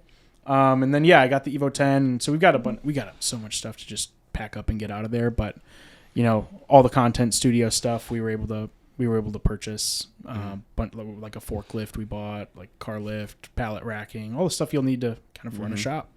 So we're ready to hit the ground running hard in 2024. Again, I think I'm still there till the end of the year and doing a lot of the handoff stuff as we record this. It's I think as of today, I have 8 days left there. Yeah, and this will be dropping on Thursday. So so at the time, it'll be less than a week away from me going out. But again, super excited for what's next, and not only for me but for the company. I think there's a lot of people that are passionate about taking it on. Last week I was able to go out there, meet with a lot of them, get them up to speed on like the history of the company and the brand and all of that stuff. And I do know that the people that I've interacted with are very passionate about preserving the culture of the brand and continuing that on, and they kind of feel honored to be able to take this big company that had a lot of legacy and pass it, keep it moving forward in a positive direction. So I hope that continues to go and not just get buckled. So. I think there's car enthusiasts everywhere, thankfully, and then I imagine there's going to be a lot of them over there. So it'll be cool. Like you said, you hope for the best. It'll be cool to watch. Yeah, I think so too. I have some questions I was going to ask you. Sure, let her rip. All right. So my first one that I have is kind of how you stumbled into the podcast. Oh, okay. So if we go back to the Whiplash Rally, so funny enough, okay, we have to go all the way back to Venom Rally now that I think about it. So I parted ways with my previous business partner, and it's actually because of this guy I wanted to stay in the rally game. Like I gave myself 2 days after, breaking up. And I was like, man, do I want to do this to myself again? Because running a rally, especially by myself, it's like, oh shit, like what do we want to do? So I gave myself, I want to say 1 to 2 days to mull it over. I'm like, absolutely. Like I have these routes that I built out. I changed them. I tweaked them or whatever. And then I was like, well, shit, what do I do for a name? So if we go further back about a year, so I actually had my designer, Trevor, Shred Design Co. He actually works at Tin Pros currently, does amazing work. I think everybody should get their stuff wrapped by him. We put together, I wanted to do a magazine. So I wanted to do Whiplash the Mag or whatever it was, just... I actually envisioned it being at AJ's shop, for example, like on a table, like in the waiting room, stuff like that, give it out at car shows, whatever. That's what Whiplash was initially supposed to be. And then I just kind of let it sit for a while because me and Trevor, we were going to go half and half on it. We didn't see the number value, to get sponsors or whatever, because it's going to be expensive to run. Magazines are a hard business. Yeah, so... Especially these days. Oh, yeah. Yeah, and it was supposed to be more so of R.I.P. Super Street. It was supposed to be more of part of a bigger picture or whatever, like Whiplash. It was kind of supposed to be almost like a Hoonigan. It's like we were going to start doing content, crazy content, all that sort of stuff. And then it just kind of laid dormant for about a year. So if we fast forward back to the rally, I decided I have Whiplash sitting in the background. I have a logo. I just had to adapt it. That's how Whiplash happened. But then I also wanted to kind of build out the brand as a whole. So I can't remember how the podcast happened. It was supposed to be a part of Whiplash. So it was actually the Whiplash podcast at first. And my co-host for that was Chaz, the guy who owns NutriShop, who's been on the podcast before, done a number of Crown rallies or whatever. But he was my co-host for a while. And I think we got about 8 or 9 episodes deep. It just started getting difficult, though, because people would cancel. It's a 40-minute drive, having to do it at his shop, bring everything over to set up. Everything was just too complicated. So then I let it rest because I also shut down Whiplash. I've talked about this on the podcast a number of times. I lost a fortune on the rally, but according to the ralliers, one of the best rallies they've ever done. And I'll attest to that. There's a lot of former Crown ralliers on there too that just loved it. I was like, all right, cool. I'll take your guys' word for it because you've seen the best. But anyways, because I was just flat broke, I was like, all right, cool. Let's reevaluate my life. I kind of stopped the podcast for a while, just, whatever. I think I want to say this was August, about a year and a half ago. And then at the beginning of the year, this year, 2023, I was like, I need to full send it on monoxide. So I had 5,000 or 6,000 followers on Instagram. I had a handful of videos go viral. Some of them, to my detriment, unfortunately, didn't get a great audience out of it. But then I also wanted to do the podcast. I'm like, man, let's just all in on the monoxide brand, which, by the way, my dad's been telling me forever. It's like, I don't know why you keep fucking around with all these different brands, Venom Rally, Whiplash Rally, just all in monoxide. Yeah. So I just hardcore focused on that. And then the podcast, we're coming up on a year here. I think January 22nd was when the first episode was uploaded. So you've been pretty consistent. Well, that's the thing. It's for me, first of all, I know what I need to do and where my bandwidth lies, right? Like I said, I could go back to a full-time job, do 2 episodes a week, no problem, hire an editor, whatever. I know where the landmines are, and that's because I've been consistent. I knew that I don't want to do anything if I'm not consistent. Yeah. That's the one thing that I have to do. So even though like to the outside it seems like I'm super consistent, there's some things that I absolutely hate about my process. That for sure. Where I know I'm slacking, because nobody will be a bigger critic on yourself than yourself. Oh, for sure. There's not a single thing that the two of you could say to me that would make me feel worse than the things that are rattling around in my head. Yeah. But that said, the consistency a year later or whatever, it's pretty awesome. So yeah, the podcast was like, I just want to talk to cool people within the community. It doesn't necessarily have to be big names. I like to hear cool stories, right? And I'm actually really excited for this Thursday's episode. We're having Doug Rippey on. I don't know if you're familiar with the name. I've heard the name. Don't know a lot about him. Yeah, I mean, it's just, apparently a legend in the Chevy world from, the late 90s, early 2000s, built a car to take to Le Mans. I mean, and this is, a Minnesota name, Right. So it's like, they recently posted his car in 1320, all that. So anyway, his point being is like, I want to get the cool stories out there, because I know I can get reach. Like I can take, for example, like you talking about your salvage GT500. It's like, got 100,000 views in October, and then all of a sudden it blew up to 400 something thousand views the next month. Wow. It's like, Gunna Garage has how many followers? Maybe like 1,000 at most. Yeah, we don't put a lot of effort into our channel, but yeah, it's you can hire Jason. It's okay. Yeah. But we do a lot of cool shit. So like these are people that you would never find unless you come to Monoxide Podcast and hear them. That's exactly what I'm trying to do. Is I'm just trying to be like almost like a storyteller. Like even Joe Rogan, right? Like he'll have these random professors from universities, right? Right. No following. Like Andrew Huberman never had a following whatsoever, and I listen to his podcast daily because of Joe Rogan. Right. That's how I want to see myself. I want to be the person that puts people on, and as a result, it kind of works out for me too. Yeah. No, I mean, there's definitely something about being the hub, right? Like all the people kind of pass through and do sorts of things like this. And I think again, you've got a recipe for consistency that's working for you. It might be shitty at times. There might be aspects of it you don't love. I know behind the curtain, it always feels hectic and chaotic. Yeah. But again, from the outside looking in, it looks very well put together. My goal is for every guest to come into that chair and feel comfortable, and like you said at the beginning of the episode, like, I don't know which camera to look into. Don't worry about the camera. They're gone. Like, we're an hour in is when our conversations really start cooking. For sure. And that's why I hate when I have episodes that are shorter, because I really don't get to know a person that much. Yeah. Yeah, so it's super fun. I'm glad you asked that question, because that's kind of how this all came to fruition. Have you always been into rallies then? I've got a confession. I've never been on a rally before. Well, you got to. We'll have an announcement here in the next few weeks that we'll get you on one. Okay. Fair enough. So the whole rally thing, so it started off as Team Stance Out. It was supposed to be just meets. Like we initially, again, my former business partner, like we were like, man, there's really nowhere for everybody to kind of get together. Like everybody's kind of like in their own cliques. Now, granted, this is what Balto did with MNCEC, but since we were so fresh on the scene, we didn't see that. And to be fair, MNCEC only had like 1 or 2 meets a year. Sure. We wanted to do something. I think it was weekly or bi-weekly. So we were actually the first meet to be at Buck Hill. This is before the weekly wheels at Buck Hill. Like we were doing that way like 5 years ago. And then we were like, oh, well, maybe there's really nobody doing like we were losing our ass on the meets, by the way. We were giving away hot dogs or whatever. Like, we're like, all right, let's try to make a little bit of money here. So we're like, all right, there's really nobody doing a 2-day rally. Again, we were so wrong, but we were like, all right, let's do a 2-day rally. We ended up going to freaking Iowa, rented I think it was an 8th mile strip, just middle of nowhere. I mean, it was like grandma's sheets at the hotel. Like it was ridiculous. And then we're like, well, let's scale up to a 3-day rally. It's like, nobody's ever gone to Colorado. Minneapolis, Colorado. So we were the first ones to do that route. I think we're the only ones that did that route. I know G-Force did to the Black Hills, but that was a shorter event. But anyways, and that was if I backtrack back to Team Stance Out, I actually ended up being a photographer on Crown Rally. Found that out 36 hours before. I had to completely rearrange my life. That's I have heard that is how that goes. Yeah, that's a 10-minute story in itself. I won't get into it. Yeah, no worries. Yeah. I think I have a video on my channel actually still, like early on, man. Yeah, I think it's still on there, talking about my Crown Rally experience. That was really fun, man. If you want to see me like a young whippersnapper, like a total kid, like that's the video to see.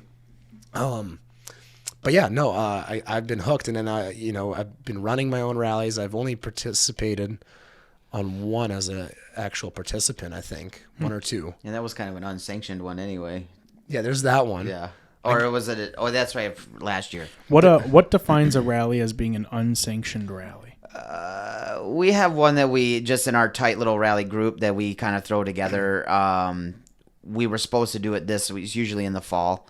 And it's really just us getting together, and it's a pay your own way. It's not a rally where you typically pay to have somebody else make all the arrangements for you, set everything up. It's just kind of us getting together and then you just kind of go crash where you can. Yeah. Okay. It was a really cool event. Like we ended up staying at our buddy's cabin, got on his boat or whatever. Like it was enough for I think what do we have 8 or 10 of us I think. Yeah. So it was like a little mini rally. Nice. It was fun because that was on the same weekend that I was supposed to have my North rally, but obviously I shut the doors on Whiplash. So all these guys that took the time off, they're like, "Well, you fucker," you know. So they're like, "All right, we'll do our own rally." So that ended up being the case. But no, I love it, dude.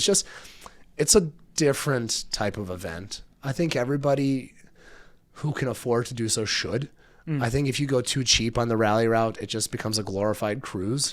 Yeah, that was going to be my next question, is the difference between a cruise and a rally. So don't get this other one that I say that we put together. It was full production value for sure, because we are, I would say, semi-professional ralliers, right? I mean, we had Harris involved, who was throwing some very good rallies, and other people that are pretty regulars. We're doing 2 or 3 a year, stuff like that. So if you think that you're just a car enthusiast and you can throw together a rally, it's a lot more complicated than you think. I mean, we had a scoring system and well, it depends on what kind of rally you want to do, right? Because some people like just the cruise aspect. Like, and again, I have conversations like this with Daniel Balto all the time because you're trying to figure out what kind of market you want, right? Mm-hmm. Sometimes some people want a super cheap rally. They want it to be a glorified cruise, basically just include hotels and some donuts. That's not what I do. Crown Rally was on this other side where they're doing city shutdowns, police, what's it called, escorts, all that stuff. Yeah. I'd love to do that, but again, they already had that space at the time. So I kind of filled in that middle market where I was in that, 1,000 to 2,000 ticket range. All your hotels are covered. All your food's covered, track day included, all that stuff. So it was basically Crown without the shutdowns and the larger spectacle. Sure. Now, granted, there's something to be said about spectacle, and I feel like, if you get into a certain tax bracket, you love spectacle. For sure. I was just trying to get into the crowd where you have a little bit of disposable income. You had a decent sports car. My requirement is please don't break down on a rally. For some reason, he broke down on every rally, and I kept inviting him back. Again, I'm that guy. If you want to test your parts, you send them to me. I'll break them if they can be broken. Yeah. So I fixed all my own stuff, by the way, and got back and going. Yeah, I wish you documented all that a little bit more. That was right? Freaking awesome. But no, that's where it's more than a cruise because you don't have to worry about planning it. Sure. And there's something to be said about that. It's like just being told where to go every morning, having all this food, all this stuff taken care of. Like, can we go crash Brainerd during formerly known as Proving Grounds? Yeah, sure. Can we coordinate? We take a part of the event that works out, but I don't know. There's just something to be said about having a full-on private event. You force these people together too, right? Like you take this event and not like I'm a hardcore Ford guy, right? I have blinders on. I don't know a lot of these other cars. We know. The only word I recognized when you talked about your car was Honda. So Fair. Like it's but you get these people together and it doesn't really matter what you drive. If you're just a cool individual and you're into cars, like we're hanging out in a parking lot at the end of the whole show, just having some drinks and hanging out. Everybody's at dinner chit-chatting. Like it's more than I grew up in the car world, going to car shows, pulling out the lawn chair, sitting with your car, and I'm like, I have this car that can do all this cool shit, and this is what I'm doing with it? I don't think so. So Getting into tracks, and I popped that cherry by doing a rally. Now I'm hooked on track stuff. Sure. So it's a good way to introduce yourself. It's a gateway drug, yeah. Absolutely. It absolutely is. It's a gateway to all aspects, right? Because like one of my previous rides, we'd had a drag strip and a road course, right? So some people, they never drag raced ever. Some people would never road course. Yeah, and like they wouldn't have done it had the opportunity not presented itself. Right. Well, the other thing is too, is like, for example, one year we went to Niagara Falls, right? You will never, ever road trip to Niagara Falls. I'm telling you right now, you are not going to do an 18-hour drive. I don't care who you are. Yeah. But under a rally circumstance, a lot of people were more than willing to do it, at least the first time. I don't know if they would have done that event again because it's a far drive. But nonetheless, it's like, we did Minneapolis down to South Bend out to Niagara Falls. kick-ass route. I mean, I love that route. That was a blast of a rally. It's like for some people that was their first time doing autocross. It's like it's just a gateway to all these different things. So that's why I hate when people are like, well, you don't want to do this and this. It's kind of goes back to that spreadsheet cowboys thing. It's like, how do you prove the ROI of this specific event on a rally being, the moneymaker or whatever, right? However you want to be. I kind of go back to like it is a spectacle. It's awesome. Like think, okay, when you pass through a town, right? You brought your Honda and it's all stickered up, right? Some people are like, oh, stupid Honda. These are the people who are like, just don't know anything. But to a 5-year-old that sees your Honda all stickered up, they think that's Lightning McQueen, dude. Like, right. That's how I see it, right? It's just this, all these different things that come together, and a rally just seems to do it. So can you do it for free? Probably, but half the guys are going to be stickered, half of them aren't. Sure. It just, you're not going to be rolling as a group. It's not as organized, whatever. So that's where, me as the organizer, I take on the brunt of all of that because we want to see you rolling deep. No, that's pretty cool. I think for me, it's just the opportunity for the right one and timing and whatnot has always prevented me from being able to do it. Plus, I think the last 4 years I've been pretty busy doing map stuff, and it just takes over a ton of my time. There was COVID too. There was that. We'll forget about that part. But, outside of that, because I think people were still doing some rallies then, oh, yeah, right? dude. They were we did one in the heart of COVID. Dude, it was a fire sale. Some people were like, oh, man, why aren't rallies cheap anymore? It's like because those hotels were going out of fucking business. Yeah, exactly. I was able to do a track event at a $75 a person. And we're talking about a road course, 1.5 mile road course. The hotels were $80, $100 a pop. It was ridiculous, Yeah. So we're never going to see pricing like that ever again. Not for a while, let's hope. Yeah, but that's kind of rally thing. Did you have any more questions? Not about rallies necessarily. Don't get us started. We'll go on forever. I was going to talk a little bit about your GTI and what's all done to your car. Oh man, I gotta pull up the old what's it called, the spreadsheet on that. But no, it's a quote unquote stage 2. I know a lot of people like to bitch about saying like, oh, if you call your car in stages, you're not a real car enthusiast. Yeah. But if you look across the board for any German car, they're all sold in stages. Yeah, German cars, Subarus, they all got stages. Right, because there is a basic to-do list on what you do to a car. So in my instance, I'm stage 2 plus, allegedly. So that's with an intercooler?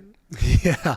So yeah, intercooler. I got the upgraded IS38 turbo over the IS20. Okay. So it's basically a Golf R. Yeah. So what makes it a stage 2 is, it's a tuned Golf R basically. Got it.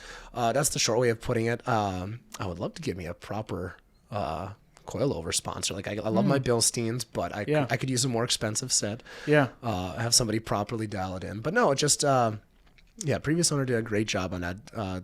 I got a Cata downpipe on there. Nice. So it's not absurdly loud. Yeah. And it doesn't stink like shit. Yeah, that's a benefit.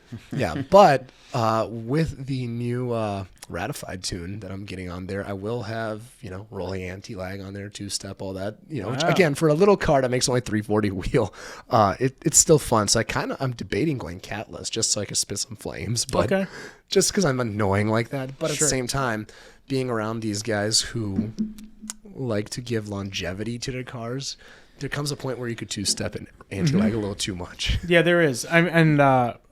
If Brian's doing any of the work, it'll be phenomenal. Oh, it's amazing. Yeah, it was amazing out the gate. Now they're currently, working out a few things. Yeah. Obviously, just being an early on, thing, but and also they crush it when it comes to their RS3s and all that stuff. And again, being Brian, for example, I think that didn't Map, I can't remember who told me, but Map has something like 30,000 tunes out there or something. I have no idea how many, but it was when we were selling, our Subaru packages, it was one of the main differentiators, I think, because we could include our own tune. So you could get the hard parts and the tune came with them. Yeah. It was an absurd amount. He was telling me that's not what they're trying to do with this because that requires a support team. Quite a few support teams. Yeah. I bet. But nonetheless, it's that is a lot of tunes out there. It's a lot. Yeah. So again, having somebody like that, in the background, that's I'm excited for them to be working on my car. Even though, again, I'm more so excited for all the extra features just to mess around with. Because for example, my launch controls, I had a United Motorsport tune and it was an amazing tune. Nothing crazy, but the launch control kind of sucked. So I'm excited to get that back. And to be fair, nobody ever uses launch control. outside for spectacle, but Sure. which is the word of the day today. But Yeah. yeah, no, I'm really excited for that. So yeah, that's pretty much what's done to my car. Nothing too crazy. Just a cute little GTI that beats up on TRXs and V8 R8s. Honestly, that's more fun. I mean, a mid 300 horsepower car Yeah. for me is more fun than. Don't get me wrong. There is something to be said about the really high horsepower cars that can just light it up anywhere you want. Yeah. But for me, I've always just had like more enjoyability in cars that have a ton of handling modifications done, make just north of 300. Yeah. And just are super dialed in. Yeah, I mean, and the thing is, and much like yourself, like I've been in a lot of different cars. I've driven a lot of different cars, right? It's like of various makes and models from JDM to German to American, like everything. Yep. Or even exotics, right? And it's like they all have their place. That's one thing you realize when you are on the scale, like like we are, where you've been able to drive everything. You kind of start losing that. That cultish nature, like, oh, I'm only a Honda guy. Yeah, and like I also know that to have fun in cars, the way that I like to, beat on my cars all day, every day kind of situation, my wallet can't afford 1,000 horsepower because I'm gonna break that thing at least once or twice a week. It's pay to play for sure. And granted, nowadays, like a lot of cars are able to crank out 1,000 no problem. Like for example, these new G80s are freaking insane. Or I also can't afford that car either. But the Coyote platform, you want to look into that one because that's affordable. Yeah, and you can get 1,000 pretty easy, which is ridiculous, by the way. Yeah. Yeah. I don't know. I forgot where we were at. Yeah, you just wound up like you were going to say. I got a Coyote in there. We're good. Yeah, he said his Ford language. Yeah. Yeah, no, it's ridiculous. Like platforms right now nowadays are just getting gnarlier. They are, and that's like that's one. Truthfully, I don't think personally I've owned a car newer than a 2008.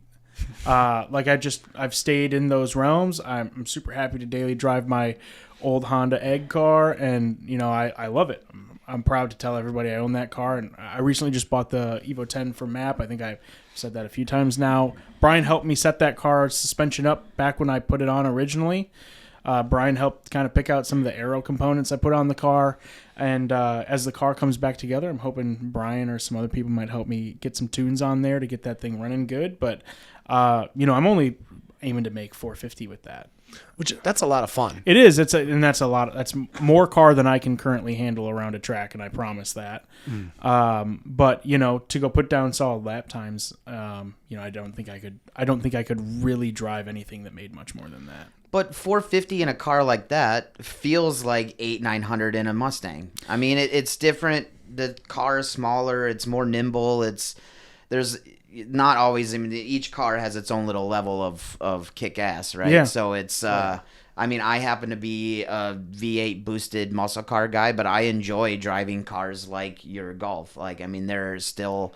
I would probably I looked at getting a Focus RS at one point in time. I still want to play in the tuner market a little bit because I think it's fun. I think those things are cool. Sorry for ruining your dreams, by the way. I told him to do absolutely fucking not on the Focus RS because when you blew up the orange car, like you were looking for something else. He's like, oh, do I get like a GTR or AMG GT or a Focus RS? And I'm like, dude.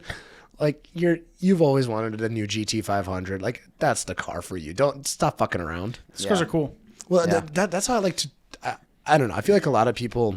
I shouldn't say a lot of people. This is a generalization, but I feel like some people don't have good friends in their corner, and I'm the guy that's gonna tell you, like, dude, is that really what you want? Like, you don't want a stupid Mercedes. Like, I would love an AMG GT, don't get me wrong, but that's not you, right? I mean, I'm the kind of person who plans to buy a car and plans to modify it to the moon. And I'm thankful that I also have friends that are like, dude, you're not going to do any of that. Like, trust me, like, you're going to be way happier if you just do this, this, this, and this, and, like, just go drive it. Somebody like, just gonna pulls love the drain. Yeah. I'm like, you're right. Never mind. I'm not going to do all those things. But, it's fun to dream and it's fun to make plans, and so I can never not do it. But well, a true car guy is building like 8 cars in his head at all times, right? I mean, that's kind of how it is. Every episode, because now I'm thinking about Honda CRXs because of you. So it's like, which by the way, I freaking love the look of those. Yeah, the CRX is such a cool car. Yeah, can't get over that. I love those cars. Yeah. Again, even though I'm a Ford guy and I just don't have the bandwidth to know every single car and everything about them, but I appreciate and love all of those cars. Any of them, really. Yeah. On another note, so I'm just curious, and I'm not sure how much you're able to disclose, but what is next for you? So I'm going to leave it a little bit vague. Again, I have to make a video to talk about this because there's too many people for me to explain it to individually. But long story short, creative agency is probably the easiest way to put it. Dalen, who I've mentioned on here, he and I partnered up. We started the company together. We've got a couple really cool clients that we're already ready to rock with when we hit the ground in 24. But until then, I'm going to keep it a little bit of a mystery. So you're not shopping for another half of a Subaru or anything? Not currently. Oh, okay. Not like the back half to the one we have. But no, going to be doing a lot of the creative stuff that, again, I found passion doing while at MAP. So going to focus a lot on that and see where that goes. Not really looking to land a job anywhere else right now. I think, for me at least, going to take some time away from working for other people for a bit and just, again, enjoy the freedom to do whatever it is we want when we want to do it and know that the destiny is 100% in our hands. Will we be seeing you at Texas 2K? Maybe, maybe not. Okay. Just curious. Are you looking for a space right now too? Or are you guys? I am very much so looking Okay. for a space. Are you gonna? Have you put roots down in Hudson? Or are you at least gonna do something on that side of the metro? I don't know yet. Okay. That's I have an office that's like a 16 by 36 for just the studio space. But we're looking for more of a warehouse and potentially permanent location for a while. So currently probably looking for somewhere to rent. Just because I think we're going to look to purchase something at the end of next year and kind of make it our own, more or less, trying to, kind of make it more of a hub for creatives in the Midwest for, automotive stuff. And so kind of build out, if you're familiar with the brand Race Service, sort of a hub like what they have out on the West Coast, but something for us up here in Minnesota / Midwest region, because I think we all get lumped together as just one big state. But outside of that, I don't know how much I can really say yet. There's just so much uncertainty. I wouldn't want to put something on wax that's not going to happen. Right. Yeah, that's kind of where I'm at right now. Yeah, it'll be interesting. Are you hiring? No, partially joking. How cheap? Yeah, no, pretty much. Well, sweet, dude. Before we pop the usual three, was there anything else that you wanted to talk about? Not much. Like I said, I think if anybody's curious to know, really, for me at least, what the next steps are, I think telling a little bit more of the story behind, leaving the company that, MA Performance now. I'm going to be telling that story a bit on my own channel, which, again, has 0 videos on it as of right now, but that'll kind of be the kickoff for me, mainly because in the sense of curbing my own customer service issues, I'm going to curb them by putting out a video of my install. So that I don't have to explain it 100 times. Sweet, dude. Well, you want to pop the usual three? Sure. So at the end of every episode, we like to ask our guest, you can pick 3 cars. I'm sorry. You have... I'm totally screwing this all up. All right. 3 cars. You have unlimited budget, unlimited imagination, but we need a track car, a show car, and a daily driver. All right. I think a track car. I'd probably want to go with something all-wheel drive. So, but simple still. So, I'd really like a R32 GTR for a track car. I've seen a lot of those do super well. Dustin obviously has his if you follow his channel, but I know some other friends that really enjoy tracking theirs. Daily driver.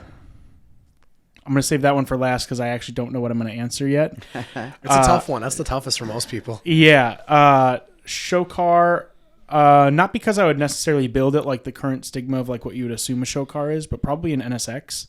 I really love those cars. And, I don't think I can afford to track that one necessarily. Not that I can afford to track any of these cars. Unlimited budget. Yeah, I was going to say unlimited budget, but yeah, I think like parts are pretty rare to find, and like keeping things true to like an OEM fashion or OEM plus type of build probably be more suitable for more of a show car for me. And the daily driver, that's the one I'm still a little stumped on. I can't really come up with one off the top of my head, but it'd probably have to be something that's like an SUV, but still fun and fast. So like maybe an X5D. Like a BMW X5D would be fun. Have you ever driven one of those? Okay. I don't know if I have. So like tuned and deleted, you can make like 500 horsepower, and then they still get good fuel economy. And I love the newer updated interiors and some of the like whatever, I don't know the chassis code for it, but it's like the 2013 plus models of those cars. Okay. Those come with the S58, right?